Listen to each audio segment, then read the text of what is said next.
back to my channel. It's your boy D Dyson. Just finished watching the finale for TheBear season 3, and I must say, this is must-see TV show. This is not a comedy. The only comedy relief I've really saw throughout this season was from the brothers.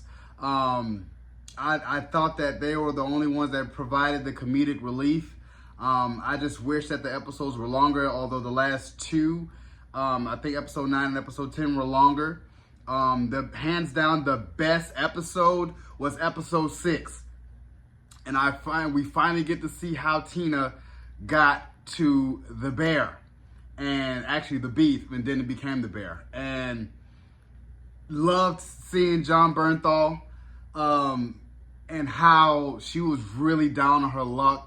And Richie, now I'm like really knowing his name, cousin, but it's Richie, gave her a black coffee and they gave her an Italian sub, and they were like, it's on the house, you know, and she went in the back room. She was just in there crying, and it felt like family to her, you know, when she was really going through all the HRs and all these admin, and they just were just so cold, so young, and you know, everything's electronic. And she's old fashioned. She was, you know, like, I'm a 46-year-old woman, like I'm still passing out resumes, and she broke down.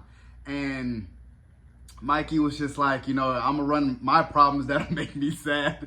And she ran her problems, and he was like, man, we need a new line cook, and he was like, the pay's crap, but you know, she's like, I've never, you know, been without a job. So he gave her a job, and she's been with the bear ever since, because it's family, you know. And that was really emotional. Like, I shed tears in that, and I was like, man, that was a really, really good episode. The second best was when Natalie had her baby. We got to see Jamie Lee Curtis as Donna, the mom, and how Natalie water broke and she could not call anybody. And she broke down and was like, pulled on the side of the road and was like, call mom. And she was like, oh. And here she come, over dramatic craziness. And through that, and seeing her mom really was there for her, she kind of embraced it.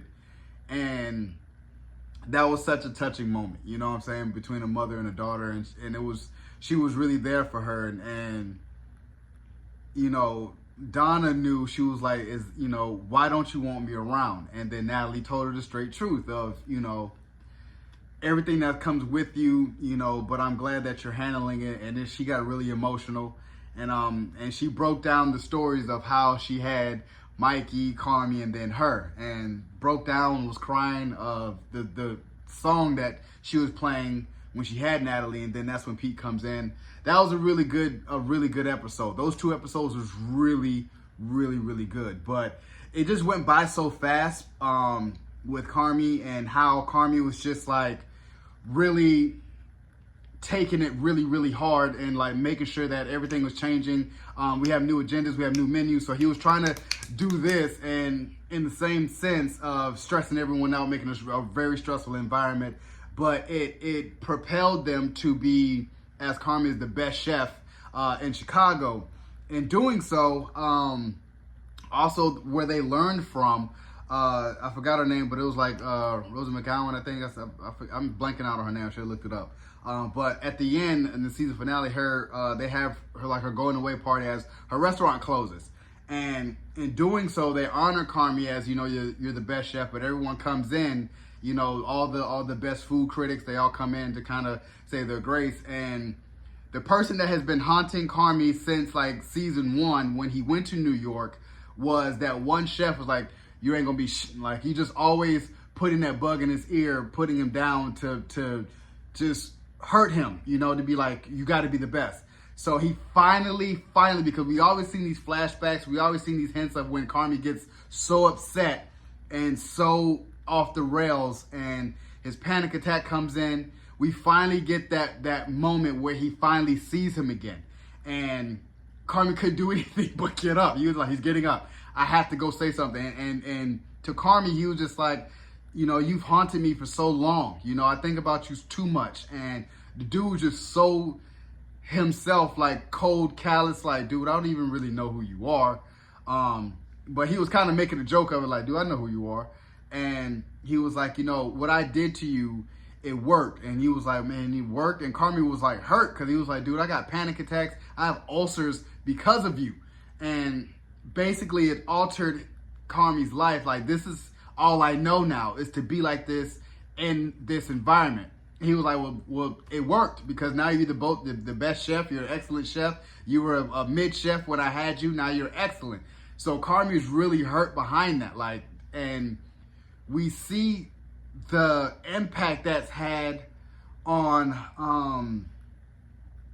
TheBear's Sydney's character. Like, you see Sydney at the tail end of it have a panic attack because she saw something like a news clip of the beef, and it just went to the flashback. So Carmi, from that chef, that's how Carmi is. Carmi did that now to Sydney. So now Sydney is having those panic attacks. And I'm still trying to figure out what is the deal with why she doesn't want to be in partnership, but probably because she doesn't want to bear the weight of being around Carmi, knowing that it's a high, stressful, intense area that she kind of really doesn't want to be in. So I love that, the fact that we had some more, even with Richie and Tiff, that we got to see Tiff, and then Josh Hartnett is her fiance, and how he was making it weird, but they both want Richie to be at their wedding. You know, although that, you know, that's the ex-husband of Tiff, but still, she was like, you're the only family I really know, so I really want you to be there. And seeing how his daughter was like, you know, like called him lonely, and so it really triggered him and it hurt him. It was like, I'm not, like, why would you tell her that? She was like, I'm so sorry, I didn't know what to say. So at that tail end, you kind of see Richie looking at the other chef, I think Chef Jess, and it was like, that might be a fit for Richie. You know, that might be him growing out of his loneliness that will lead off into season 4.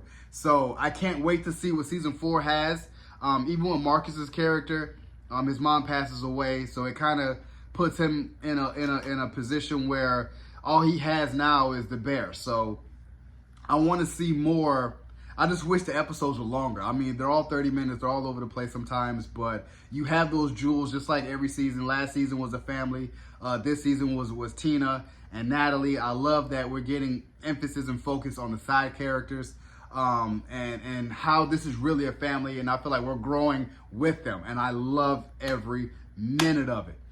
I really give this season a 8.5 out of 10, only because when it came to Carmi, I understand why they're pushing Carmi, you know, and Sydney, all the main characters, to the background, where we got to have those instances with Tina, and I would like to see more, even with the brothers, you know, to come next season, of what got them to be where they are. So even when we saw John Cena, and I was like, man, that was a pop-up cameo from John Cena. I was like, this was dope. This was dope. So you guys enjoyed my review of season 3 of TheBear. Subscribe to my channel. Post a comment down below. Like the video. It's your boy, D Dyson. Peace.